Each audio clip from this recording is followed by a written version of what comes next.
Dear students of class 10, Assalamu alaikum. As we were doing class 10 mathematics curriculum based on National Curriculum 2025 and book is NBF, and we have successfully started exercise 3.1. We have completed the introduction and now I'm going to start question number 1, which you can done on the book as well. Now what is question 1? Question 1 में हम देखते हैं कि जैसे कि मैंने आपको columns rows और ऑर्डर ऑफ मैट्रिसेस का कॉन्सेप्ट क्लियर किया था. तो in this question the question is right the number of rose columns and order of the given matrices.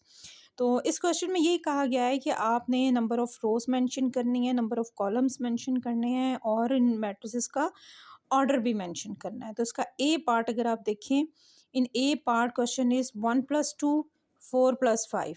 अगर आप 2 में 1 ऐड करें तो यू विल गेट 3.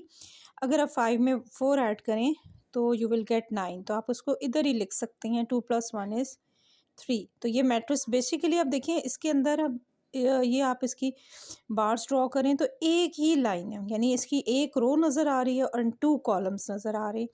तो नोटबुक अगर आप अपनी ओपन करें तो आपने इसको इस तरह से करना है. You will write number of rows, then number of columns and then order of matrix. इस तरह से लिखेंगे तो ये 3 और 9 का मैंने जो मैट्रिक्स ड्रॉ किया है ये शो कर रहा है कि इसमें एक रो है R1 and there are 2 columns. ठीक है, C1 C2. तो you will write number of rose is 1 and number of columns is 2. ठीक है, अगर आपने इस तरह लिखा तो ये बिल्कुल करेक्ट है. फिर ऑर्डर ऑफ ऑपरेशन क्या है, M/N होता है. तो M stands for order means size of matrix. ठीक है, बेसिकली इसका मीनिंग होता है कि मैट्रिक्स का साइज क्या है. तो उसमें हम M/N जब लिखते हैं तो दिस इज रोज. रोज क्या थी 1 and N stands for column. तो कॉलम क्या है 2. तो आप लिख सकते हैं 1/2. ऑर्डर क्या है 1/2. ठीक है, इस फॉर्म में आप लिख सकते हैं. जैसे हम किसी भी चीज़ की का साइज़ बताते हैं ना, तो उसमें हम जैसे हम डायमेंशन बताते हैं. विंडो की डायमेंशन है 1/2. तो उसमें ये है कि दोनों साइड्स हम मेंशन करते हैं. तो मतलब समझ लें कि ये size of matrix means order of matrix M/N है.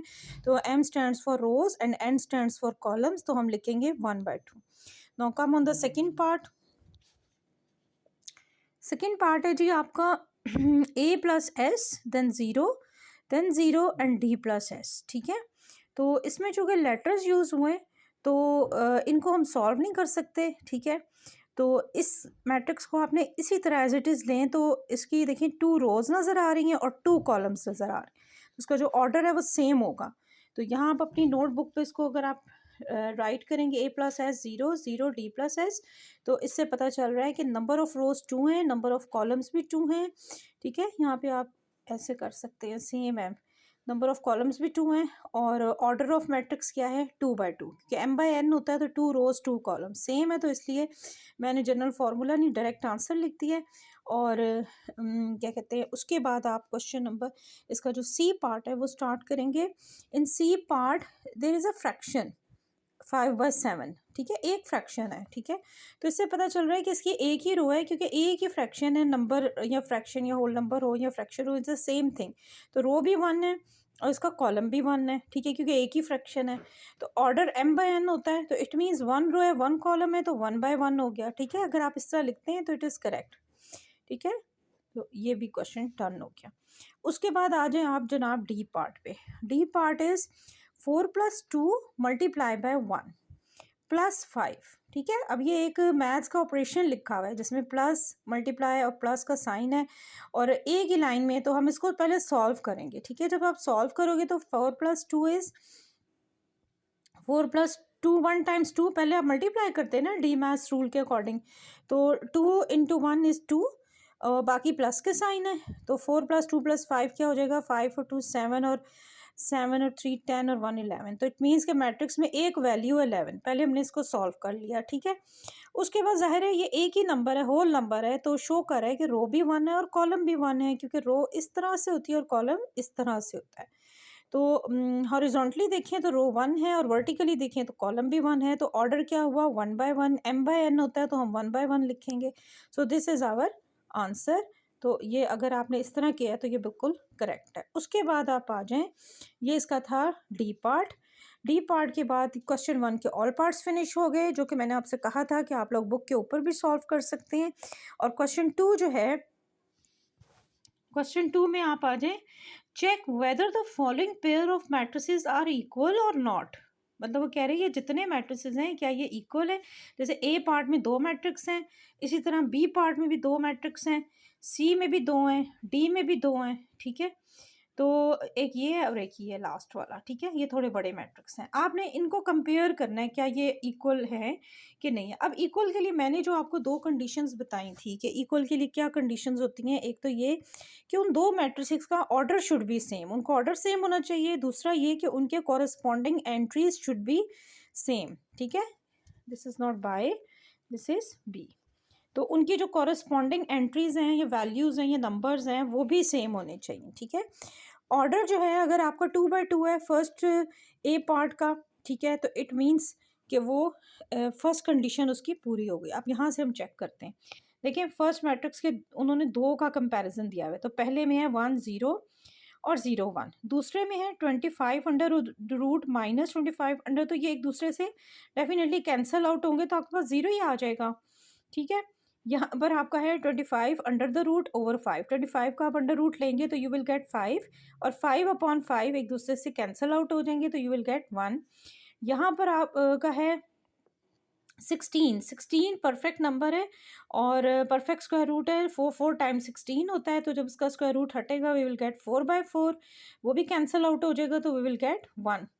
फिर 16 माइनस 16 इन्वर्स साइन के साथ ये कैंसिल आउट हो जाएंगे तो यू विल गेट 0, यानी यहाँ पर आ रहा है 0 1 एंड 1 0, तो ये है 1 0 0 1, तो एक दूसरे के ऑपोजिट, यानी एंट्री सेम नहीं है दोनों की, प्लेसेस डिफरेंट है, ठीक है। सेम अगर हैं भी तो उनकी प्लेसेस डिफरेंट है, लेकिन जो फर्स्ट था कंडीशन के ऑर्डर सेम होना चाहिए, तो इसका भी 2 by 2 था ऑर्डर, इसका भी 2 by 2 है। अब फर्स्ट कंडीशन पूरी हो रही है लेकिन सेकंड नहीं हो रही, तो इसमें हम लिखेंगे कि order is 2 by 2 but elements are not equal, so they are not equal, order is not, ठीक है, they are not equal matrices.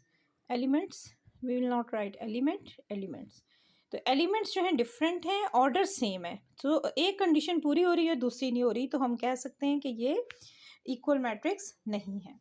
अब आप आ जाएं बी पार्ट पे। बी में है फर्स्ट मैट्रिक्स में 1 2 3 एंड सेकेंड मैट्रिक्स में 1 + 2 + 3, तो 3 और 2 5 और 1 6, तो इसमें तो एक नंबर है, ठीक है, इसका ऑर्डर तो 1 by 1 बन रहा है, और इसके 3 कॉलम्स हैं और 1 रो है, ठीक है। तो इनका तो पहली कंडीशन ही पूरी नहीं हो रही क्योंकि ऑर्डर ही डिफरेंट है, तो यू विल राइट कि order is not same, so first condition is not fulfilled, that's why we can't say that these 2 matrices are equal. अब आप आ जाएं सी पार्ट पे। सी में है 1/2 और दूसरे में 1 और 2, ठीक है, तो ये एक फ्रैक्शन है, इसका ऑर्डर 1/1 बनता है, और इसका ऑर्डर है फर्स्ट रो सेकंड रो, ठीक है, तो इसका 2/1 बनता है, तो इसमें भी फर्स्ट कंडीशन फुलफिल नहीं हो रही, तो हम कैसे कह सकते हैं कि ये इक्वल मैट्रिक्स हैं, दे आर नॉट इक्वल, ठीक है, because first condition is not fulfilled. उसके बाद यह जैसे मैंने यहाँ पे लिखा है ना, ऑर्डर इज नॉट सेम, आप उसका रीज़न लिख दें कि ऑर्डर सेम नहीं है, that's why they are not equal. तो इसलिए मैं तमाम स्टेप्स को खोल के नहीं लिख रही हूँ, क्योंकि you can do this first and 2 questions on the book as well. अब यहाँ पर देख लें डी पार्ट में। डी पार्ट में 1 + 0 तो 1 के इक्वल होता है, ठीक है, 1 के इक्वल हुआ, और 0 + 0 0 के इक्वल हुआ। यहाँ पे 0 मल्टीप्लाई बाय 0 का आंसर 0 आ गया, यहाँ पे 1 - 0 का आंसर 1 आ गया, तो ये बनता है 1 0 0 1। यहाँ पर अगर आप देखें तो ये भी 5 × 5/25, तो ये कैंसिल आउट होके इनका आंसर क्या आता है 1। इनको अगर आप देखें तो इनका आंसर 3 को किसी भी नंबर को आप 0 से मल्टीप्लाई करें वो तो पूरी फ्रैक्शन को 0 कर देता, तो इसका आंसर 0 आ गया, ठीक है। 15 + 2 = 17 और 17 - 17 इज 0, और यहाँ पर 17 17 से कैंसिल आउट होगा तो आंसर इज 1, तो ये आ रहा है 1 0 0 1, ये भी 1 0 0 1, इसका मतलब है कि एंट्रीज भी सेम है और ऑर्डर भी 2/2 है, तो they are, you can write they are equal matrices, ठीक है, yes they are equal matrices. तो इट मीन्स कि ये लास्ट वाला जो है इसमें दोनों कंडीशंस पूरी उतर रही हैं। आई होप कि आपको फर्स्ट 2 क्वेश्चंस के ऑल स्टेप्स क्लियरली समझ आ गए होंगे। और अगर आपको इसमें कोई भी डिफ़िकल्टी हो, कोई प्रॉब्लम हो, फर्दर कोई इंक्वायरी हो, तो आप कमेंट बॉक्स में अपना कमेंट ज़रूर डालें। और वीडियो पसंद आई हो, क्वेश्चंस अंडरस्टैंड हुए हों, तो मेरी वीडियो को लाइक करना ना भूलिएगा, चैनल को सब्सक्राइब करना ना भूलिएगा। बहुत सी दुआओं के साथ अपना बहुत ज़्यादा ख़्याल रखें। अल्लाह हाफ़िज़, अल्लाह निगहबान।